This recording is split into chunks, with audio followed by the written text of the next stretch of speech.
kind of nice we have people here tonight. Wow, this is like a rock. I like rock stars.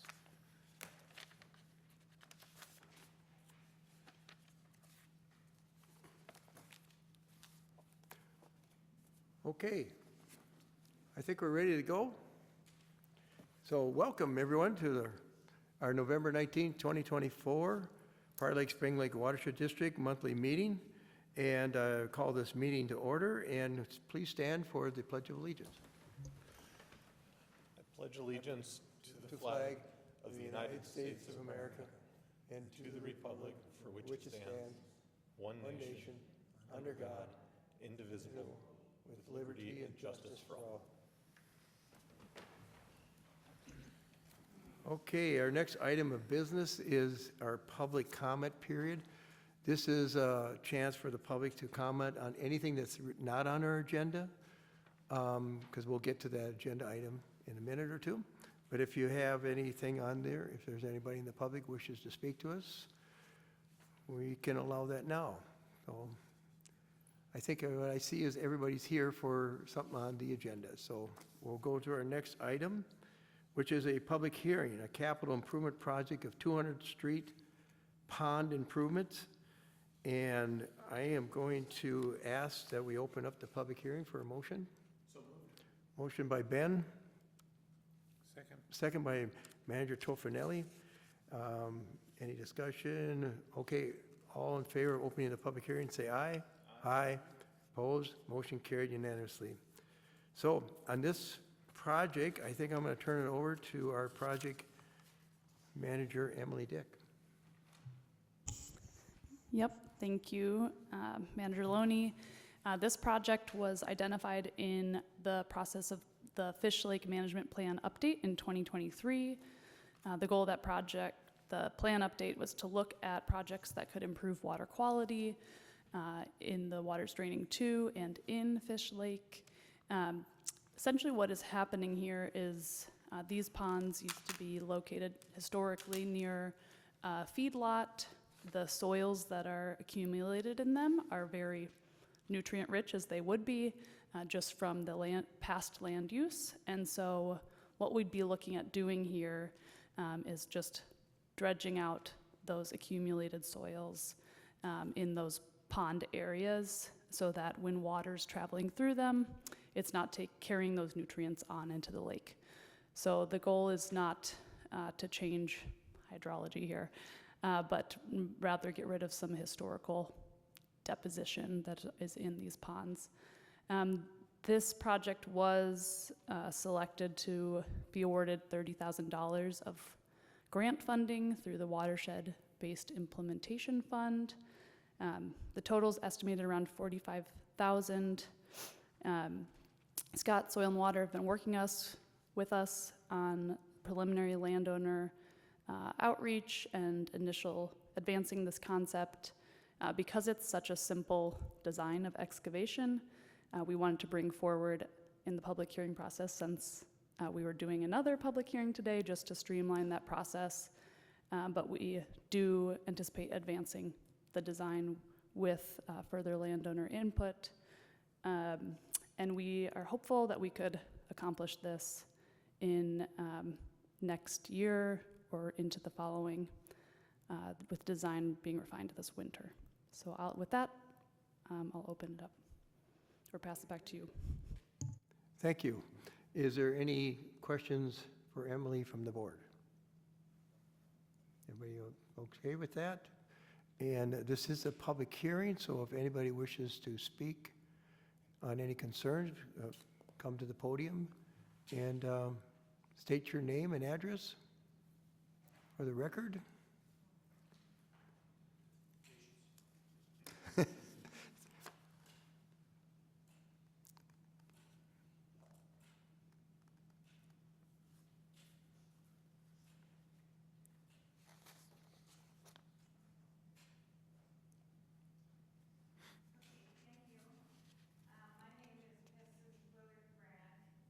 We are property owners to the east of this proposed area, the Garcias.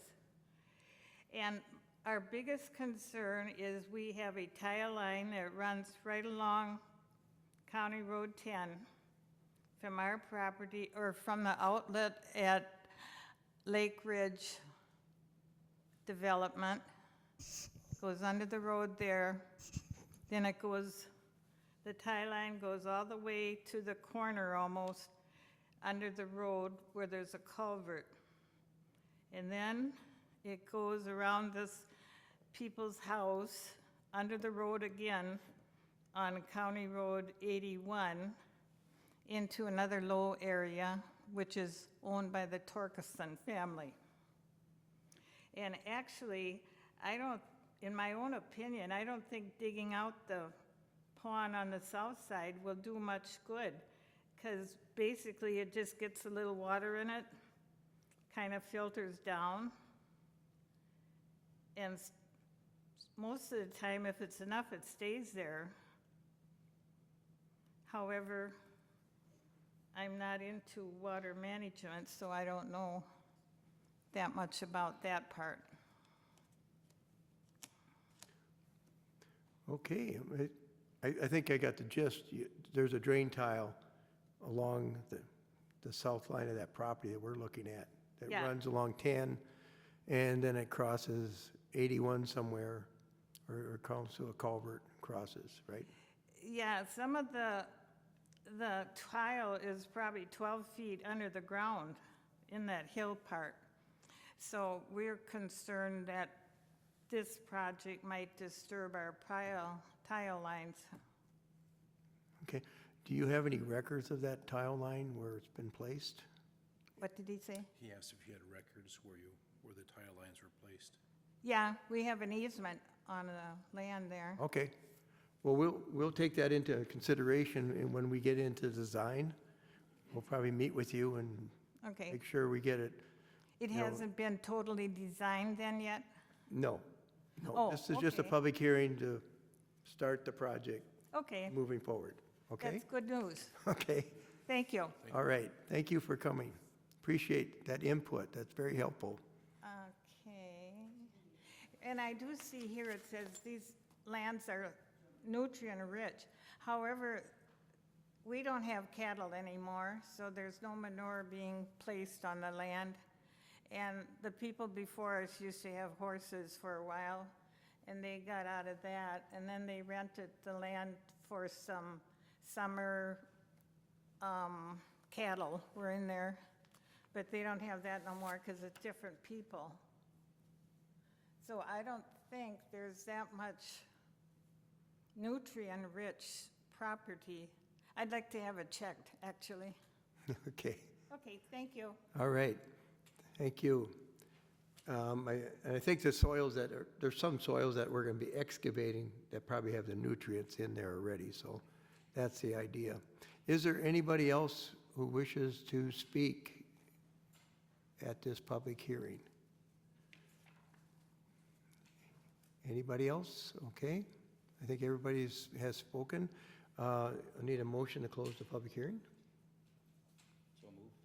Moved by Manager Morgenberg, second by Manager Burnett. All in favor of closing the public hearing, say aye.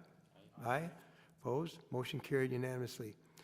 Okay, so this is just a public hearing to get the project started. There's no other action we need.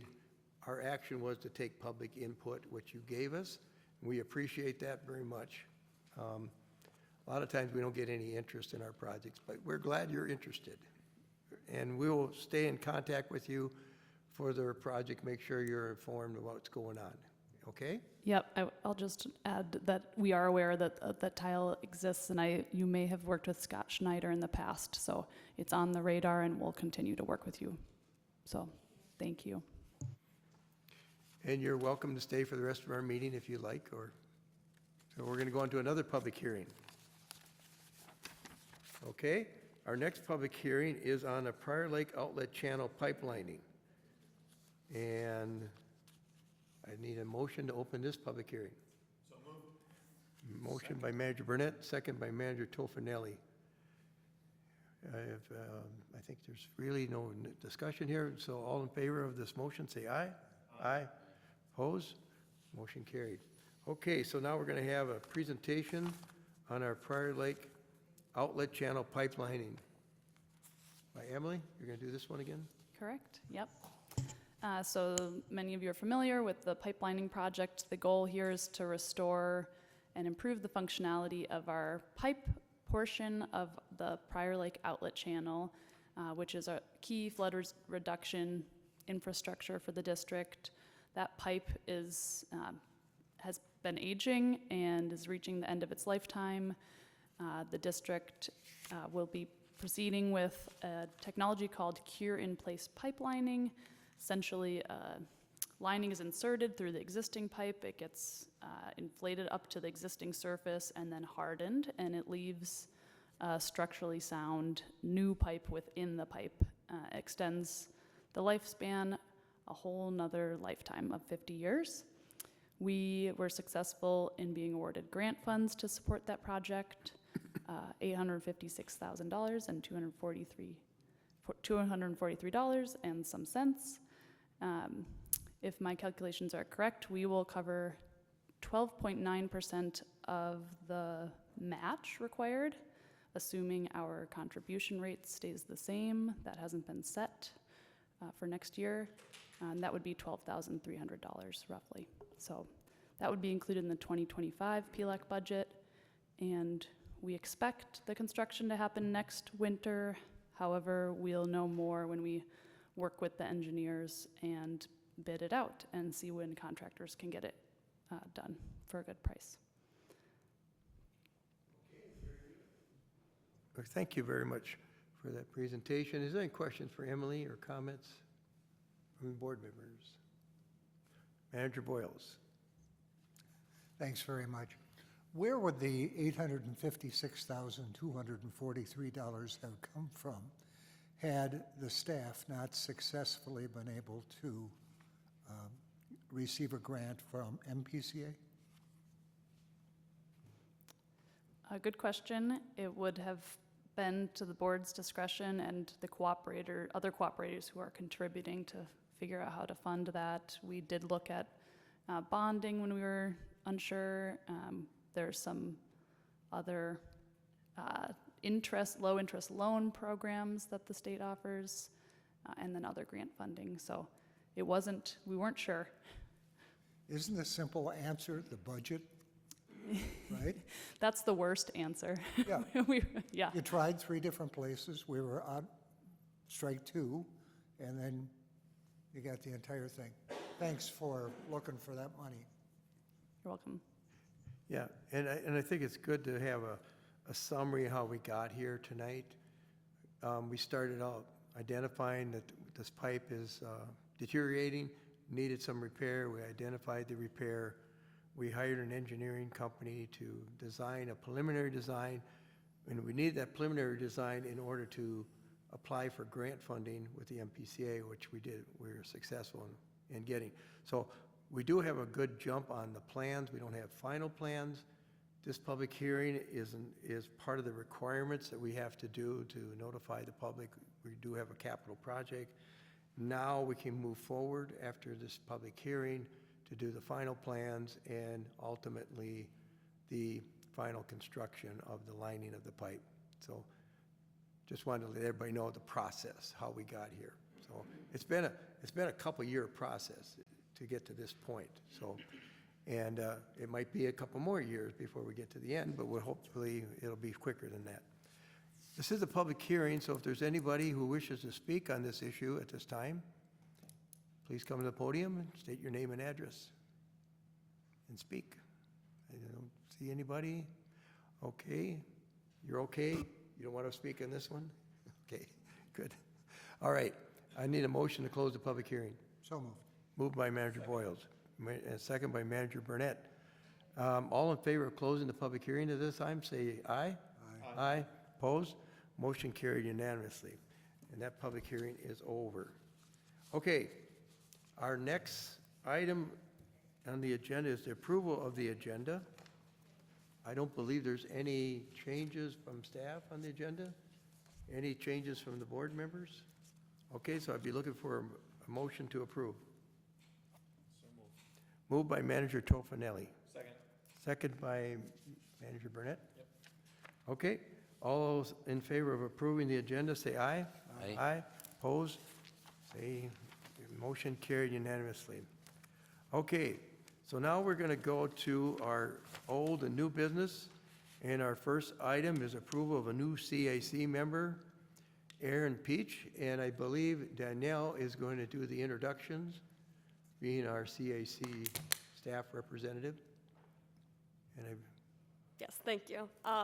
So the CAC new member committee recommends that the board approve Aaron Peach's membership to the Citizen Advisory Committee based on his demonstrated knowledge and care for our water resources. And I'd like to invite Aaron to come to the podium and introduce yourself. Thank you.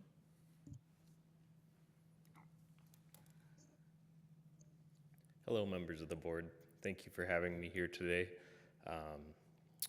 Like Danielle said, I am excited to be on the CAC board, and I live right by Highway 13 and 42, just about 8 minutes away. So I also work as an environmental engineer at a consulting company, and my personal interests involve, hiking and kayaking and doing all the sorts of things that Prior Lake has to offer. So I'm excited to be here and be on the board. Thank you. Well, thank you. We appreciate you. You sound like you have a lot of good experience that really would be helpful in helping us manage our water resources. So appreciate you volunteering and coming on the CAC. Thank you. Any questions for Aaron? Christian? Yes, I want to take with that and welcome. And I know we have a process where you can learn quickly a lot about what it is that the CSC and the Watershed District are working on. So take advantage of those information areas and learn as much as you can as quickly. And always feel free to contact us if you have any questions. Thank you. I appreciate that. Thanks. Okay. Well, again, welcome aboard. Thank you. Okay, so the item here then is to move to approve the appointment of Aaron Peach to the District Citizens Advisory Committee. So moved. Moved by Manager Morkenberg. Second by Manager Tofinelli. Any discussion, any more discussion on this appointment? I think it's a great appointment, so we found a really good guy here. All in favor of the motion, say aye. Aye. Opposed? Motion carried 5-0. And thanks again for volunteering. Okay, so the next item is a conservation easement amendment, PID 254590780, and Troy Kupel from the Soil Water Conservation District is going to present. Welcome, Troy. Thank you, Mr. President, board members, good evening. So I'll be presenting on the next two items on the agenda relating to easements. The first one here is relating to an easement that is owned by the Scott County Parks Department. The action is to authorize the district administrator to pursue an amendment to the easement. So as the board recalls, in starting in 2023, the district retained the Scott Soil and Water District to help implement Rule J, among other permitting program topics. Part of that includes securing conservation easements, conducting inspections, and pursuing and resolving potential violations. So in that line, we've met with the board during workshops both last year in July and again this year in March to try to determine what sort of direction we should follow to pursue the many violations that are out there. Some are more severe and detrimental than others, and based on that direction, we are pursuing the more significant violations first and trying to knock them off. Significant violations include encroachments that are more structural in nature and either permanent or semi-permanent. Examples would be bituminous trails, paved areas, buildings, retaining walls and things like that. Items that are detrimental to the purpose of the easement and also very difficult to remove, if not nearly impossible. So under the current policy, we have several options to pursue resolution to these. One is through enforcement action and force the removal of the encroachment. Another option is to amend the easement such that the encroachment itself would be excluded from the area covered under the easement. The third option is to allow the encroachment to remain doing so through an encroachment agreement. So it stipulates certain conditions under which that encroachment may remain. So in this particular case with the Scott County Parks Department, you'll see the graphic pulled up on your screens. The area in yellow, light yellow, is the entire easement owned by the district. This easement was recorded in 2006 with the platting of the Bluff of Northwood Meadows.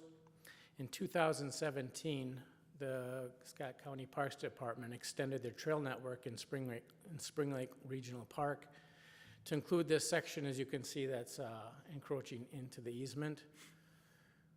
One of the first things I did was contact the Scott County Parks Department.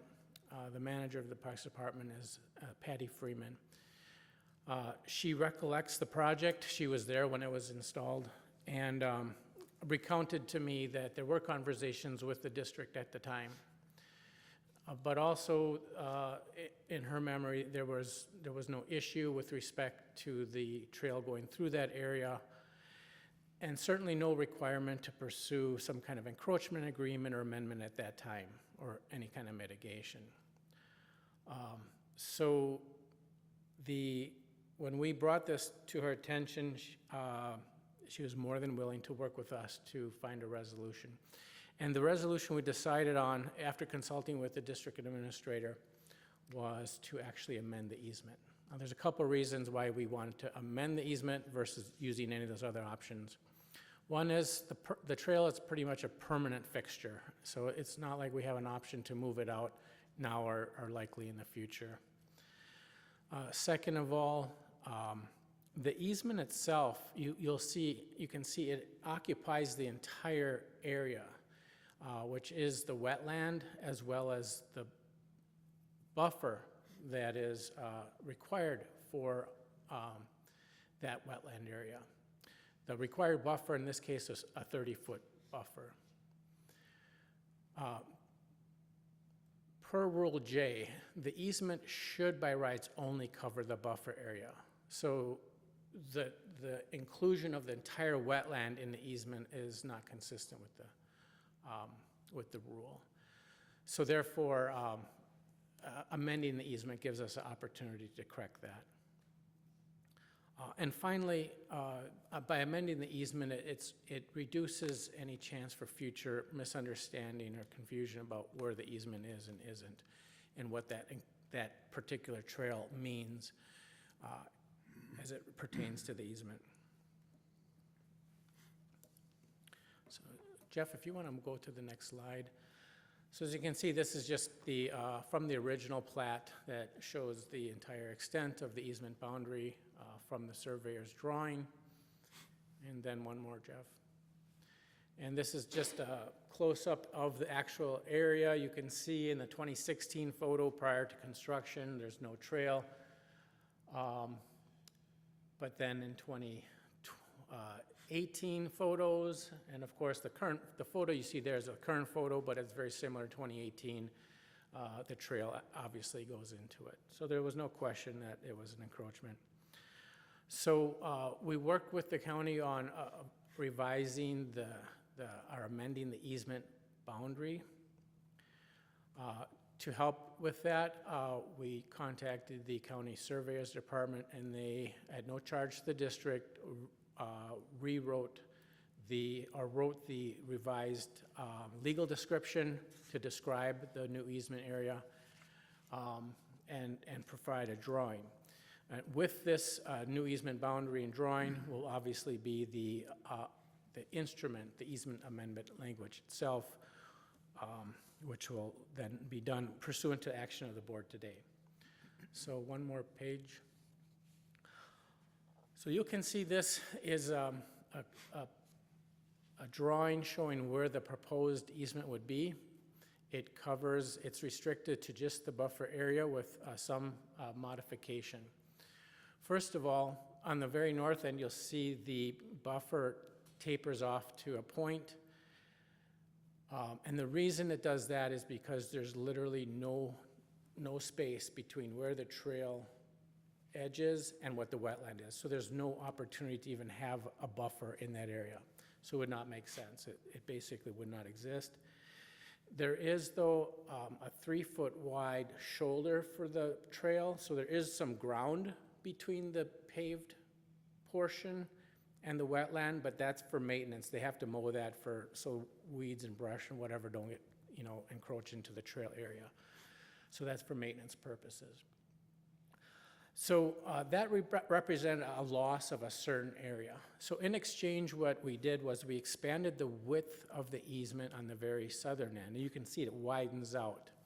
And what I did was I asked the surveyor department to widen that to the extent that the total area of that buffer or that easement would be equal to the entire buffer had that 30-foot extended all the way. So through equal area, the buffer area is the same as what it would be if it were 100% compliant with the rule. So with that explanation and background, I'll stand for any questions. Okay. Thank you, Troy. And that was one of my questions that you just answered. Why is it so uneven? But you explained it to get that extra area that isn't there on the north side. Right. So, okay, any questions for Troy on this amendment to the easement? Manager Morkenberg. Yes, is this area close to Arctic Lake? Or where exactly is this located? So this would be on the easterly and more northerly end of Spring Lake Regional Park. I'm not sure where it is in relation to Arctic Lake without seeing a map, but it would be just, I believe, west of Stemmers Ridge area. Or yeah, I believe that's correct.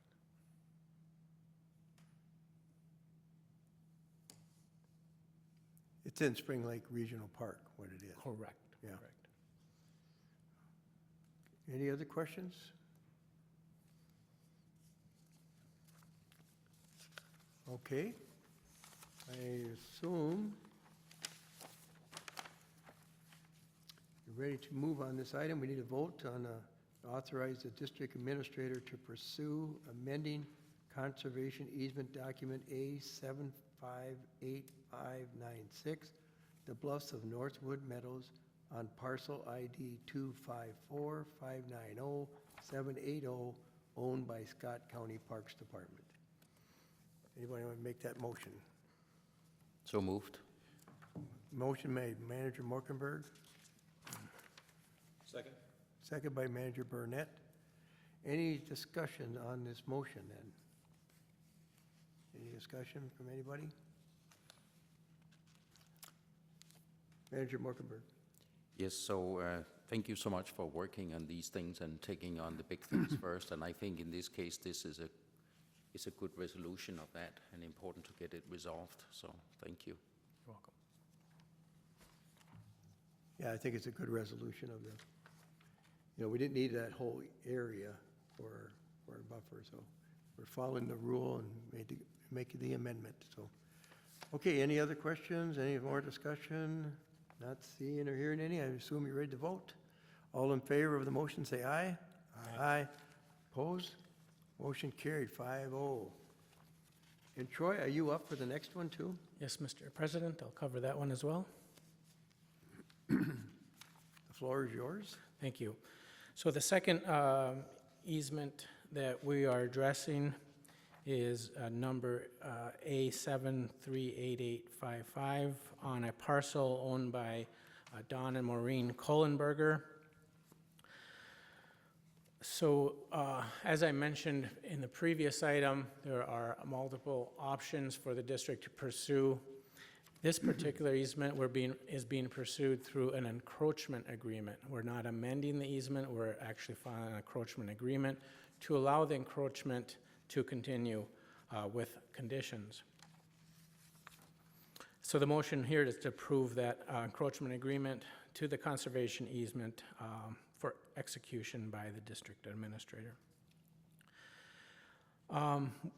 So in this case, we have a landowner who purchased the land, I believe in 2020. The encroachments, which were violations of your easement, were already present. They have worked with staff. They were notified by district staff at the time of the violations, and they have been working together cooperatively with the district to resolve them. They have taken a number of actions to improve the situation, but there are a couple of easements that they would like to retain, or encroachments that they would prefer to maintain within the easement. Based on the practicality of removal and the low risk of negatively impacting the qualities and purpose of the easement itself. So essentially, they inherited some of these encroachments. There are three encroachments that would remain. One is a tapering, low-profile rock retaining wall, or a boulder retaining wall. It stretches from the very northeast or northern part of the, northwest part of the parcel, extending down approximately 50 feet to a tapered point. Then there are two large-sized boulders. They're roughly 3 to 4 square feet in size, looking at a planar view. And then a path that's covered with porous pervious pavers. So those are the three encroachments that are remaining. The rule does allow for a path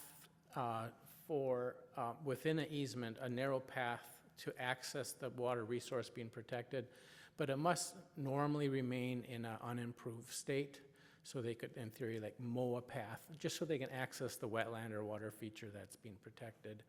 But in this case, obviously, it is improved.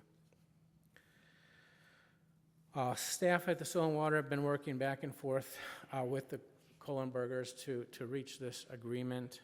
They were presented a copy of the encroachment agreement and agreed to the terms. If I could ask you, Jeff, to advance the slide to the graphic, maybe. So this is Exhibit B of the proposed encroachment agreement. It provides a fairly accurate drawing and representation of the area encumbered by these easements, or by these encroachments. As you can see, there's a 135 square foot retaining wall. Again, it's a low profile built out of boulders.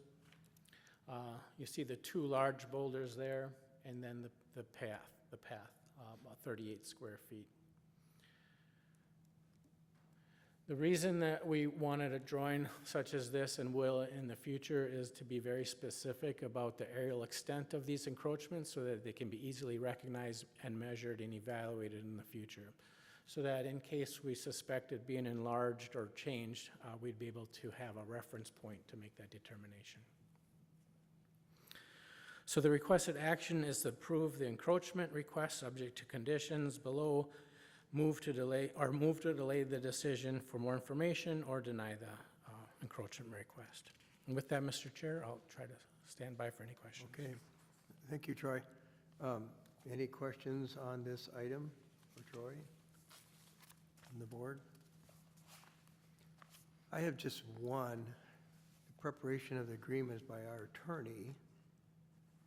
Do we have any policy where the property owner participates in that cost of that agreement, or are we picking up that cost?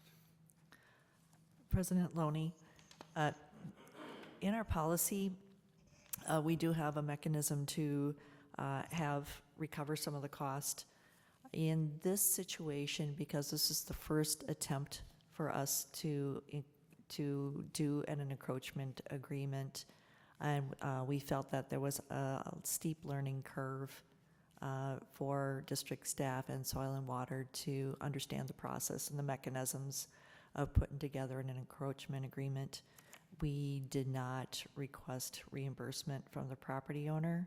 Moving forward, though, any future encroachment agreements would require that we have a fee that the property owner would pay upfront to help the district recoup the costs associated. Yeah, okay. Yeah, I'm familiar with, when I did encroachment agreement, we charge them a nominal fee so that there's some skin in the game. But anyway, any other questions on this? Okay, we need someone to make the motion here if somebody wants to. I can read it too, but. Motion to approve the Cullenberger encroachment agreement to conservation easement A 738855 for execution by the district administrator without any further non-substantial changes on advice of legal counsel, subject to the receipt of a signed and notarized encroachment agreement from the property owners, Maureen G. McKay Cullenberger and Donald E. Cullenberger. So moved. Moved by Manager Morkenberg. Second. Second by Manager Burnett. Any more discussion on the motion? Okay, and assume you're all ready to vote. All in favor of the motion, say aye. Aye. Aye.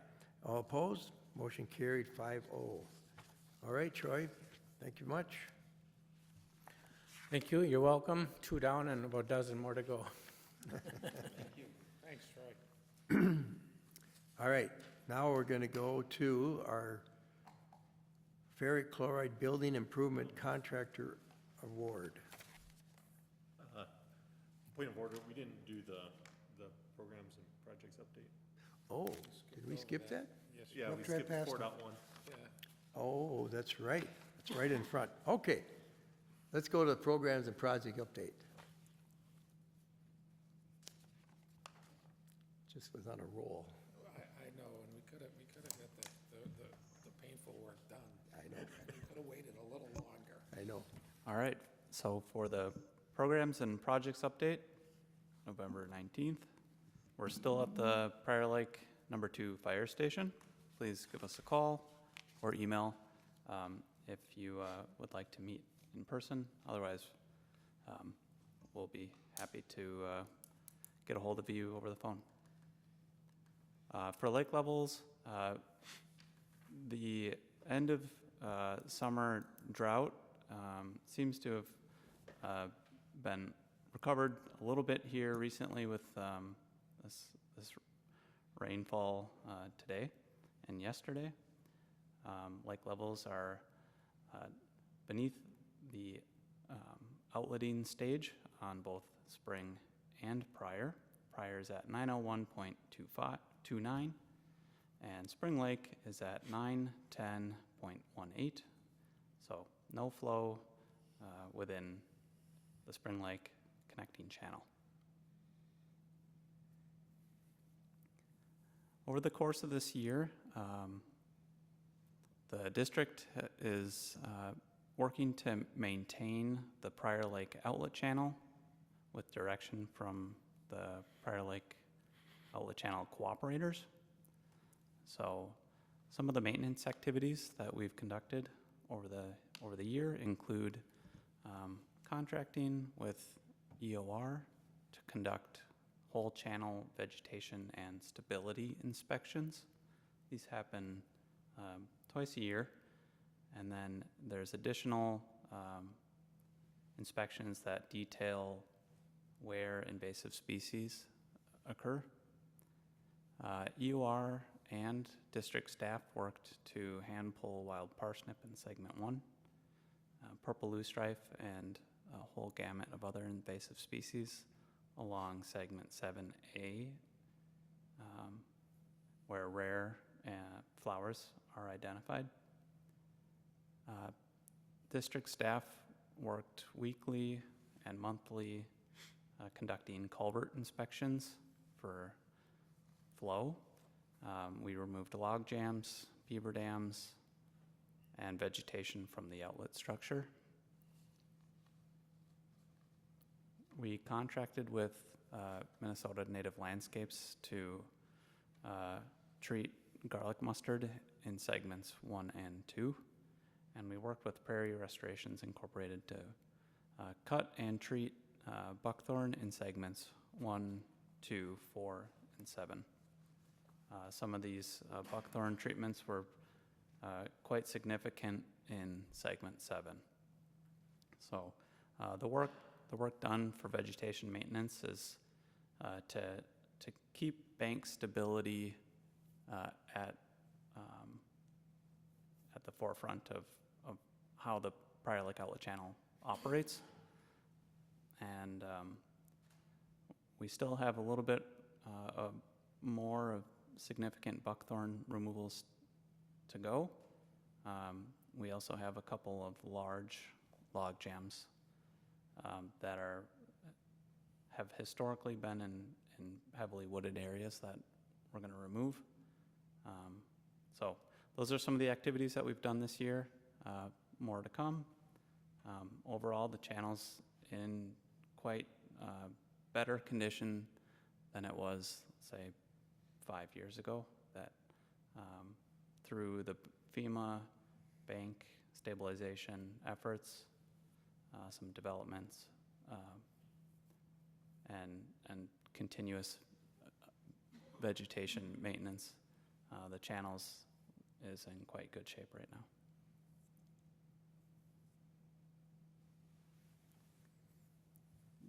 The district has been working with Scott County as a partner for aquatic invasive species management. So we're extending our gratitude towards Scott County and Scott Watershed Management Organization, who coordinates the county's efforts. We were allowed and we were given the ability to provide comment on the invasive species prevention plan for the upcoming years. This plan also includes the rapid response plan, and this covers lakes all over Scott County, including ours. The plan commits funds towards boat inspections that are specific funds to the district, and also curly leaf pondweed surveys and treatment. This also allows us access to rapid response funds should a new infestation occur on district lakes.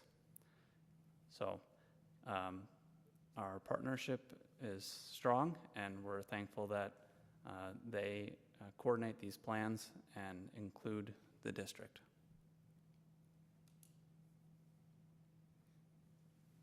Over the past month, we've attempted removals on Spring Lake. Minor success, but it's been a challenge. We're geared up, ready for under ice seining if we can't sneak one in yet before ice over. Our commercial netters are aware of our interests, and they are ready to seine on Spring Lake. Here's a little typo, but we will be focusing on Spring Lake for this winter and the coming year. So expect removals, or at least attempts. Any questions on the programs side of the presentation? Any question? Okay, I think we're good. Okay, moving right into projects. Got some exciting ones today. The first, these in red are the ones I'll highlight, although that list is, if I don't touch on it today, it's still ongoing. Spring West Iron Enhanced Sand Filter is a project that was proposed in a high priority sub-watershed of Spring Lake. It is one of the most concentrated pollutant sub-watersheds, although not the most significant. We've been working on identifying the nutrient sources in different locations there. We've also made some progress on alternate sites for that iron enhanced sand filter. And based on initial conversations, it looks like we could potentially have options there. So we'll continue to keep plugging away in this area, but just wanted to note that there have been many conversations, which is great to sit down with people. It's the first step. The next project I'll touch on is just an update on the Buck Lake flood storage investigation. The first step here is to kind of understand what Buck Lake looked like historically. To do that, we would do some survey work, which would include drone and then a physical survey. The drone we've been waiting for after leaf off, which now has happened. And so now it's just balancing with staff capacity.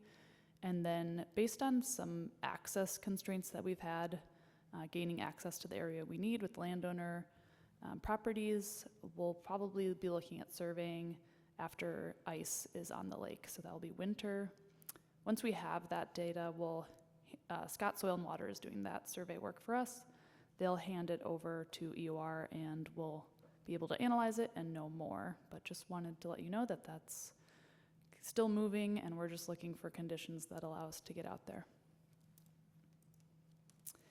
The most exciting update is that our Buck Stream stabilization project is substantially complete. You can see this panorama on the bottom is pre-demobilization, but they've pretty much completed everything in stream at this point that this photo was taken. And you can see how much open space it's created. Much of the understory was invasive buckthorn. So there'll be seeding. They have seeded, hydromulched this area. We are hoping it'll really establish and look good next spring once those seeds germinate and come up. So we're hoping that we'll get permission to do a tour there and take you all see that great progress there. But this has been a really successful project. The landowners are very happy with it. It will prevent 56 tons of sediment a year from eroding from that stream. Just in this section, and there's kind of two other problem reaches. So we were lucky enough to have a partnership with Scott Soil and Water that had grant funding for this section. We don't have plans or grant funding lined up for the future sections, but it's in the back of mind. It would be very cool to see this whole stream restored as one of the only natural streams in the district, naturalized. And then just to give you a precursor of what this looks like in coming years, we have an agreement with the landowners that we would maintain the site next year, the next 2 years, and that is essentially to get it established. It would be really unreasonable to ask an individual landowner to knock down the amount of buckthorn that we expect to see in these first 2 years of beating it back. And then the next 8 years would be their responsibility. So that is project success. Just to give you an idea of how it looks now, here's some practices up close. You can see these branches along the stream bank. Those are intentionally embedded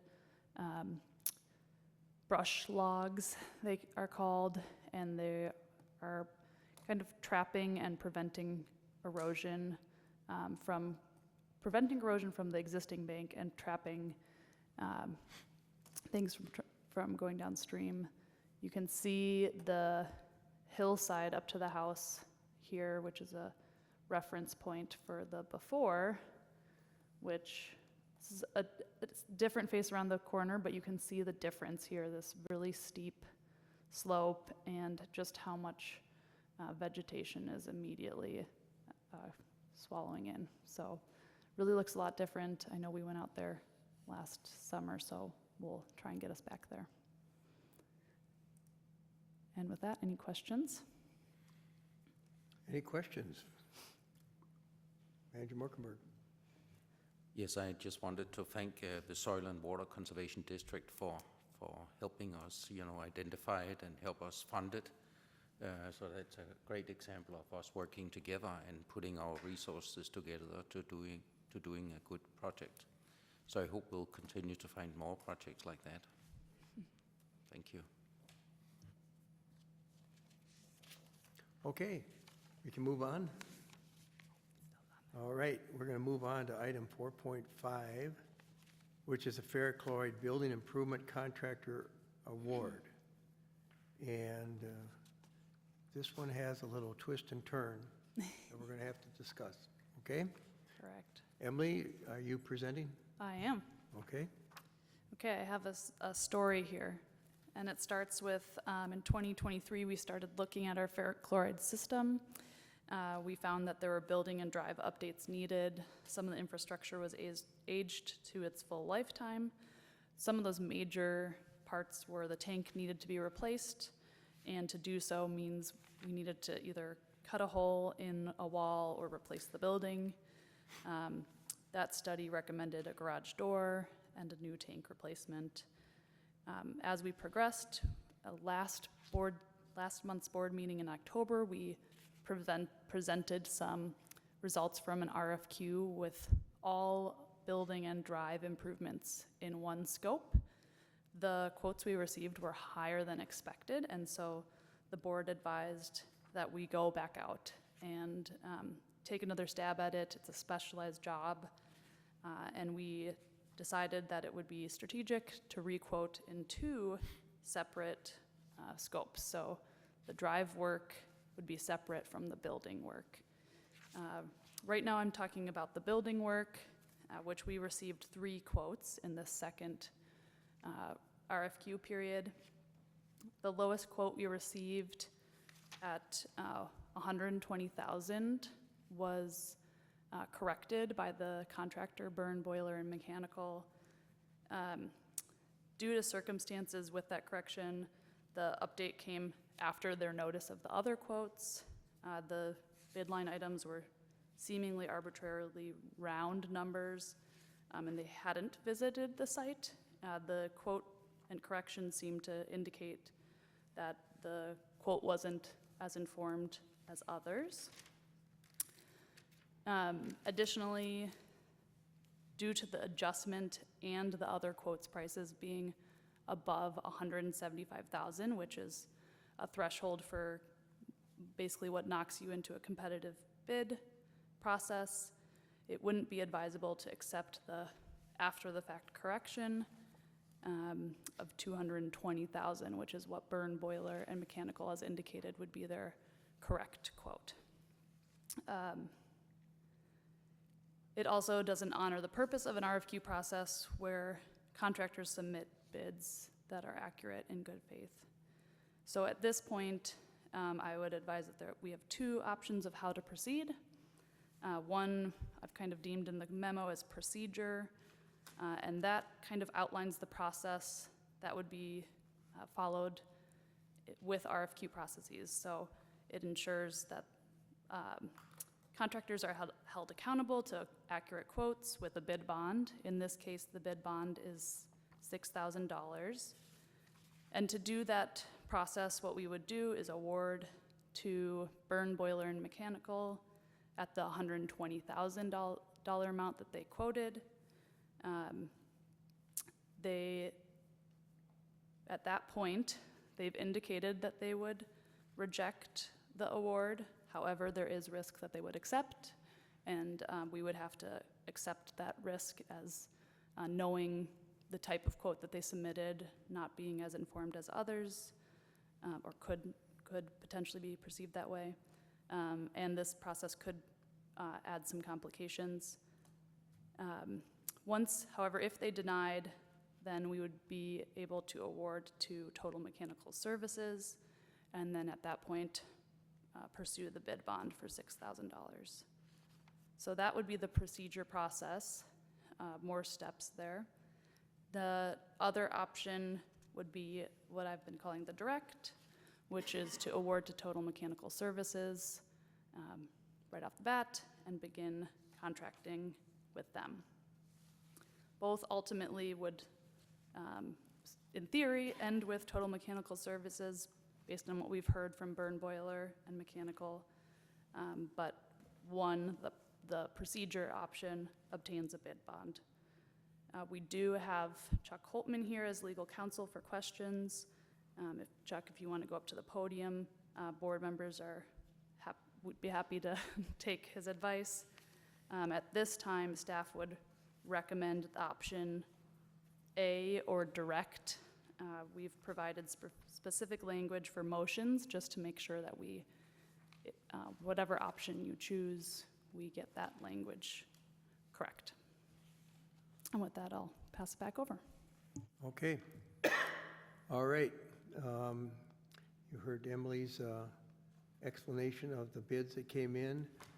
I just have one quick question before we probably get to our attorney, get some advice. When they say you communicated that they would refuse to sign, was that verbal or was that written? We have vague written that it wouldn't work unless we worked something out. I believe verbally it has been communicated that. They just verbally communicate. Correct. Okay, that makes a big difference in my mind. Our attorney is here tonight. We haven't seen you in a while, but I think Mr. Boyles has a question for you. Yeah, it's green. So my experience in bidding is that the bid bond protects us, that the bid being proposed is real, that they're going to stand behind it. But apparently in this case it doesn't. Can you just help me to better understand? Yes, Manager Boyles, managers. It's a pleasure to be here and see you again this evening. You're correct, Manager Boyles. The bid bond is available. First of all, I'll just clarify, it's referred to as a bid bond, but of course we've used a quote process as opposed to a bid process, which is an important legal distinction. So it's termed a bid bond, but it's a quote bond. The quote bond is available if the district awards the contract to Burn and Burn fails to enter into the contract. At that point, the district cannot force Burn to perform the work, but the district can move on to another firm, and also then will have a claim for payment of the bid bond. Thank you. Is there, how much cost is it to us to go after the bid bond? President Loney, initially the cost isn't substantial. It might be an hour or so of my time coordinating with staff just to get the proper documents to submit. I believe that the greater concern here may be that staff perceives the need to move quickly, and the district would not be able to move forward and award the contract to another firm, to Total Mechanical Services, until the district had delivered the notice of award and the contract to Burn and given Burn the opportunity to either sign or reject the contract. Manager Boyles. Haven't they already told us via an email that they're not going to do that? So we're on notice? Manager Boyles, referring to the previous question, it's been somewhat of an informal statement, and my advice would be when a bond claim is being made, or a quote claim, a quote bond claim, that all the paperwork and all the facts need to be quite clear, the bond issuers are in the habit of obfuscating, perhaps, or doing what they can to resist a claim. So it's simply better to have a clear record before we do that. So an email presumably is not good enough, which is what they supplied. Well, there's a very specific obligation that the district has to present the notice of award to Byrne with the board's official award of the contract. And at that point, we would like an affirmative written response by Byrne saying that they are not going to sign the contract. We have the email prior to the formal presentation of the contract, but we would like that in the context of having delivered them the contract and the notice.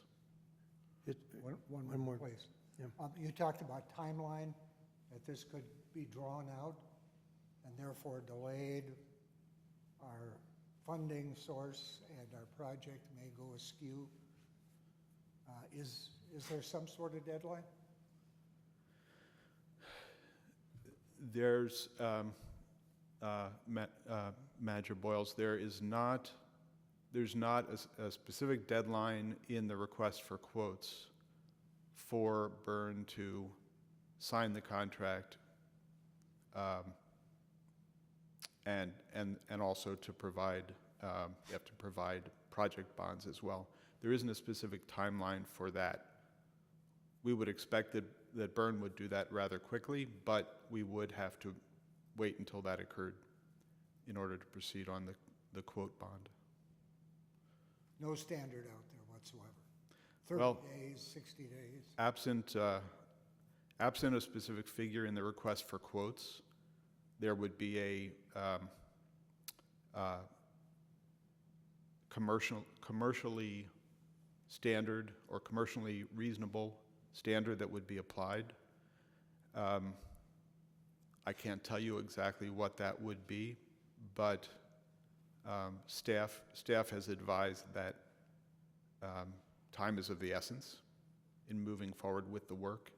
So I understand that staff has concerns about any indefiniteness. Thank you. I notice on our potential option B wording that we would send the contract with a notice to proceed to the quote, low quote.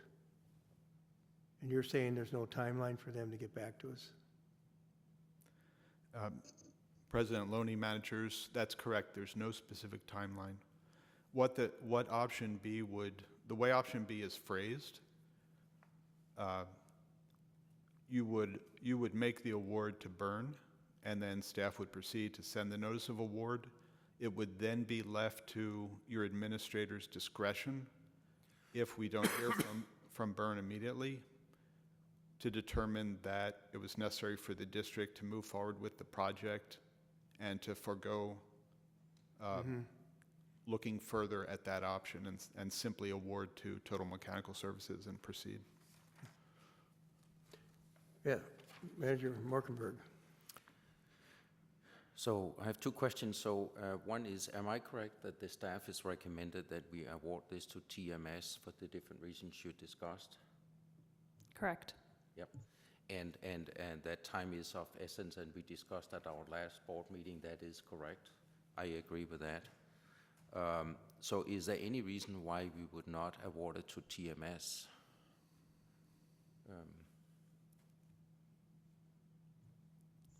The reason would simply be if we didn't want the loss with that option is not recovering $6,000 for the quote bond.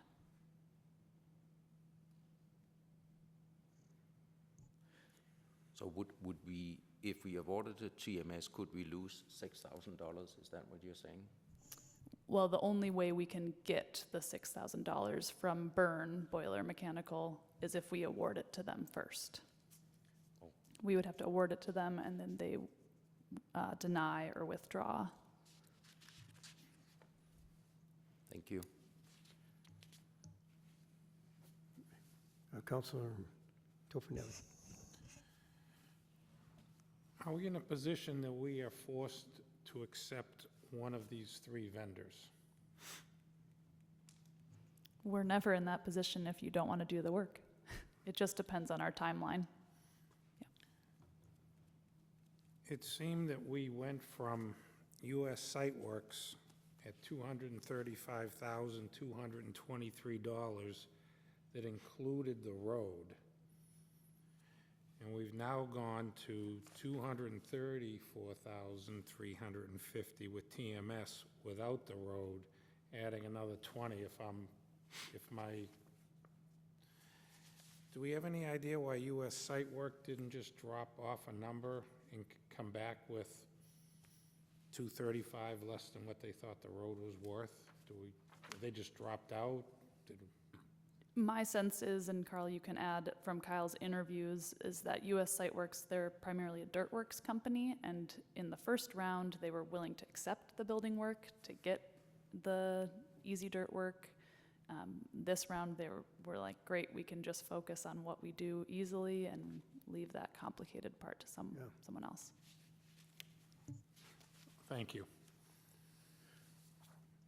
This might be a small risk, but all we've got is some verbal comment from the low quoter saying, I don't want it, I won't go with the work. But it isn't really, I mean, is that contractually good enough?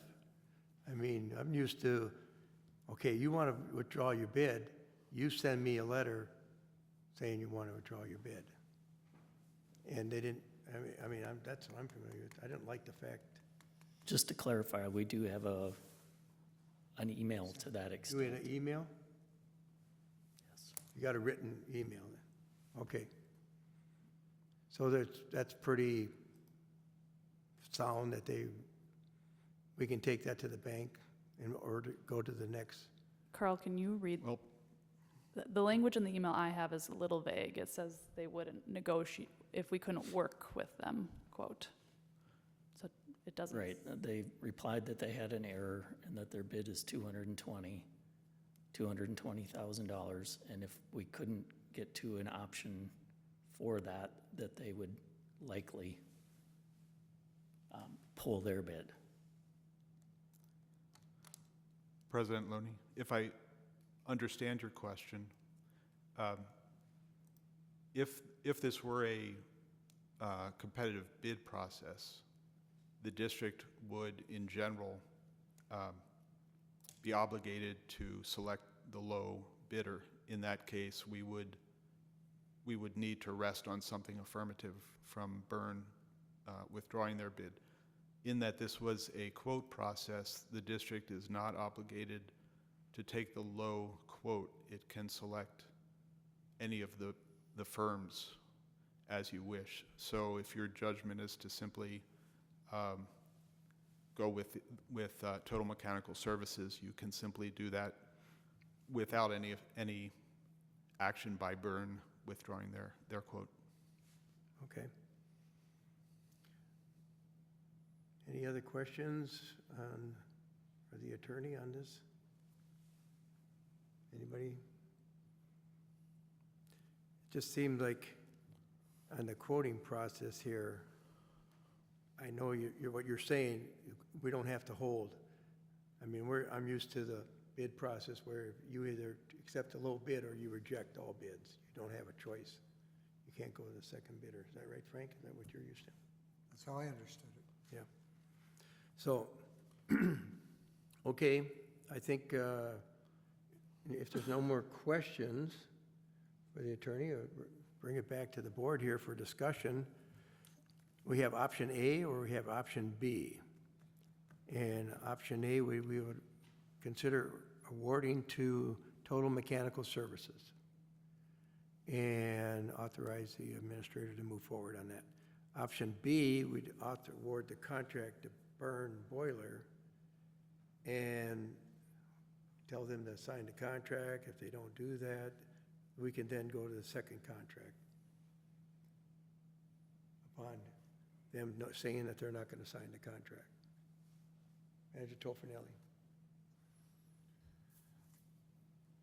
Do we have any experience, I think it was stated in here, any experience with burn boiler and mechanical at all? Carl, anyone from EOR have experience that we don't? We do not, and based on some of the comments Emily made, it kind of makes us a little leery that, you know, didn't attend a pre-quote site visit, round numbers, had a mistake that they alerted to after submitting makes us a little leery. Do we have any experience with TMS? Any staff or EOR? They did this work before. EOR does not directly, but this contractor was alerted based on a connection with South Washington Watershed District that they were on that project for an alum treatment system. So they're at least familiar with the inner workings of chemical treatment systems. Thank you. Good question, Matt. Good question. Any other questions, discussion? Anybody want to make a motion? Actually, and I do have one question. What's the, if we go with the procedure option B, what is the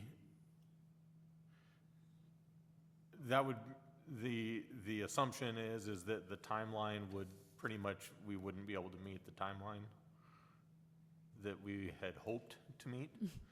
Well, it would be unknown. Right. So I note that the way that the language is worded, it would authorize Joni to award the contract to Total Mechanical if we haven't heard back in a reasonable amount of time. So we could deem what's reasonable and set that timeline. I will say just in general, contracting takes a month, rounding, so we'd be today at December 19th.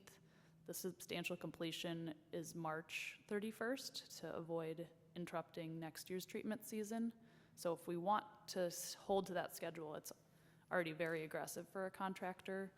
And you could argue that if we delayed contracting with Total Mechanical, they would have reason to come back to us and say, hey, this was already fast-tracked and I can't feasibly complete it. So that would be a concern with timeline. I'll make a motion. Oh, Okay. Manager Topinelli wants to say something? I'm not familiar with the validity on how long the quotes are valid on these types of proposals. But it seems to me we've got quotes middle of November. I've got a quote here, middle of October. Is there any chance to go back to the validity on U.S. site work based on what that, I don't know, typically in my business, 60, 90 days, you're sometimes 30, sometimes end of day. But is there even an option to consider going back and saying we're sorry? For 20 grand, I say I'm sorry all the time for 20 grand. You like that 20 grand figure, don't you? Well, it's kind of ironic, isn't it? Yes, it is. Very. There is an option, however, it would lead us to negotiation with US Site Works because our plans have changed and the contracting period has changed, and so it's likely that that 20,000 savings would shrink, and we would estimate considerably because they have grounds to in losing that month of non-solid ground.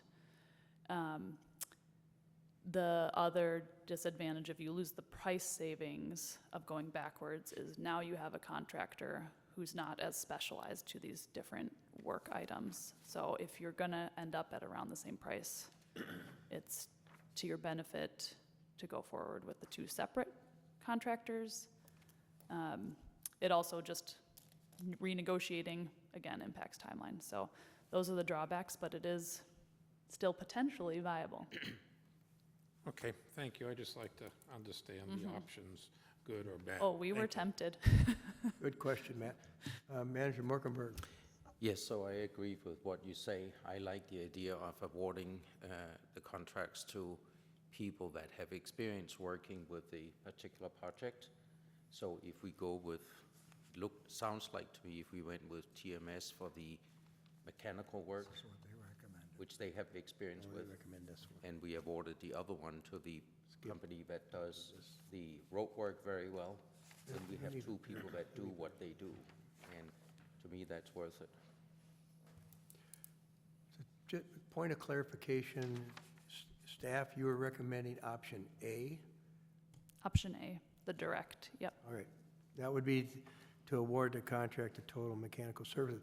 And there's no likelihood of Mr. Byrne, Boiler and Mechanical, coming back at us saying, hey, you didn't give me the low quote.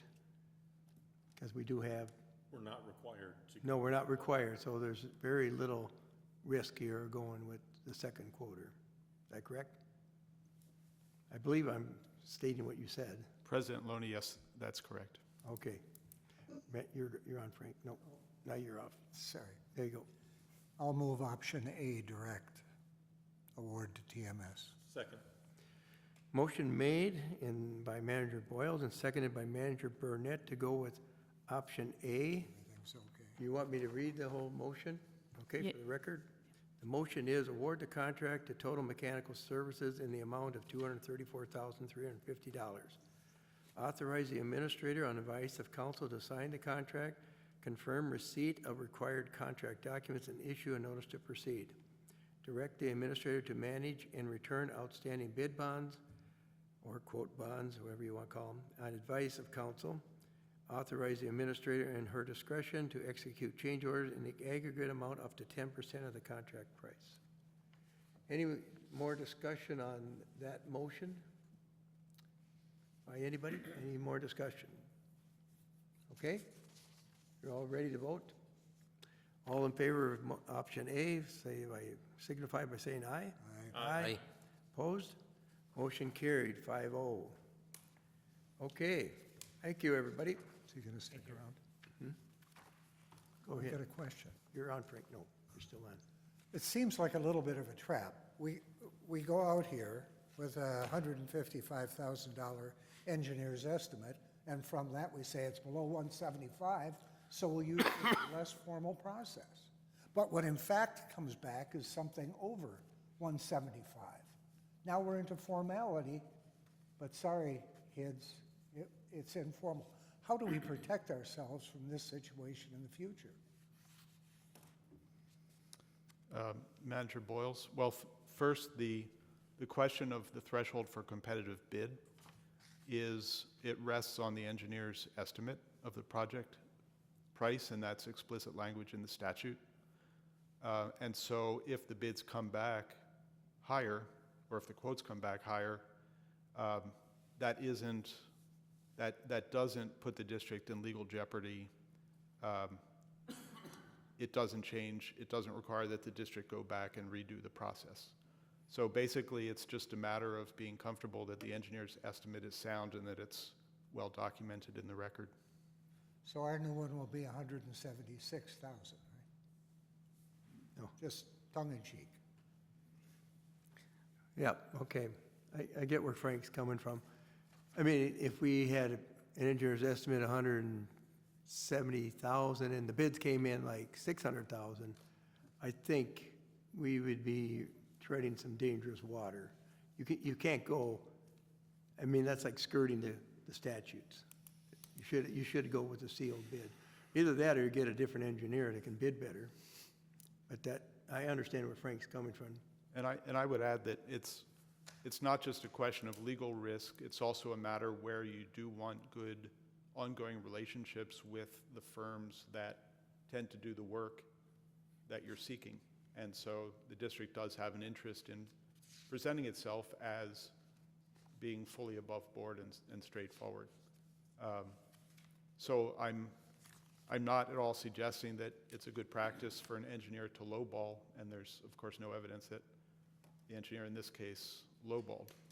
Well, it but does put us in happened. a tough situation, though, doesn't it? I mean, we would have just as soon been bidding, and I know that's a far more involved process, more expensive, et cetera, but it protects us. Things are locked in. Under the bid, or under the quote basis, you've just said, these things are a little looser. And so someone like this can slip out because of the, I don't know, lack of specifics of the bid process. Do I misunderstand? Maybe I do. I'm not arguing with you. I'm just trying to figure out, how do we protect ourselves from this kind of thing happening again? Oh, I made a mistake. It's going to cost you, Watershed. Well, Manager Boyles, there are a couple of ways the district can structure its procedures differently, whether it's a quote procedure or a bid procedure. Number one, you can stipulate the amount of the bid bond and make it a larger sum. Number two, you could stipulate that the remedy, if your selected firm refuses to sign the contract, is not limited to the bid bond, that you could actually compel that firm to perform at the amount that they submitted. There's a limit to that under case law. It's a fairly high standard. It may be something like shock the conscience or unreasonable, where you're not you wouldn't be able to hold the firm to a price that was so obviously so much lower than the estimated price or the other firms, that clearly they had made some sort of very fundamental error. A court would not enforce that. But if there's somebody who just comes in with a low bid, sees that the other firms are a lot higher, and regrets the fact that they might have made a little more profit with their bid, in that case you could hold them to your bid. So that those choices can be made in the way that the bid or the quote documents are written. Sure. And these contractors can respond by saying, okay, I'm staying away from that. That's too rigid for me, right? Of course, yes. Of course. Thank you so much. I would just add, Frank, too, outside of the legal realm, another way we could protect ourselves or give ourselves more options is just have bigger timelines. If we weren't so crunched in implementation, we could follow up and say, okay, Byrne, you said this estimate, you're held accountable to it, but time was the issue here. Thank you. Okay. Well, should we move on to the easy one? Hey, there's a good idea. Let's stay here. Okay. Let's stay here. I like this. President Loney? Yeah. May I make one quick comment on a prior matter, the encroachment agreement, where you asked about the legal cost involved in our drafting up the encroachment agreements? One thing I would just add to the administrator's response is that in this case, I worked with staff and with Troy to develop a template encroachment agreement. Sure. And it was used in this case, and in fact, staff prepared the encroachment agreement, and then I reviewed it. And I think it was a pretty quick process, except for some questions that the Kohlenbergers had. But in the normal case, we'll use the template, and then it would generally just be a few minutes of my time to have a look at it. Yeah, and all I'm saying is we should develop a cost, whatever it is. Maybe it's fairly reasonable. I mean, there's recording costs yet. There's those type of costs that are associated with. So, I mean, we didn't cause the encroachment. The property owner or whoever did, and then now we're trying to rectify it. So I'm just saying there should be some skin in the game. There shouldn't be a total cost on the district taxpayer. Yeah. So, thanks for that. Okay, well, we're gonna go to Emily. Can you make this quick? Yep, I can. So the other, the intro from the last agenda item carries forward here. We did an RFQ for both building and drive. In the second round, we separated those. So this RFQ was focused on driveway and vegetation improvements needed on the site. We received 7 quotes. They really hosed it. We would recommend awarding to the lowest quote received, Finch Excavating.